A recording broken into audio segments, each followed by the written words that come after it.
Are you stuck with the wrong keyboard language on your Google TV? This usually happens if the default Gboard language doesn't match your preferred typing language, or if you want to add multiple languages for easier input. In this guide, I'll show you how to change the Gboard language on Google TV.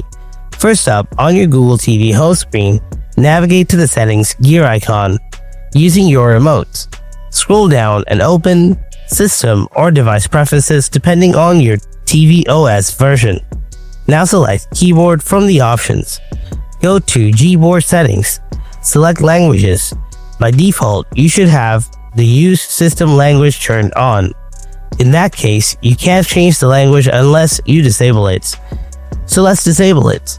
You may have already disabled it before. Anyway, now you can either add a new language or switch to another one from the list. Once done, your Google TV keyboard will start using the new language, and that's how you can change the Gboard language on Google TV.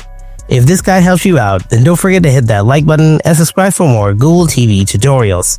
Thanks for watching. I'll see you in the next video. Until then, stay tuned and take care.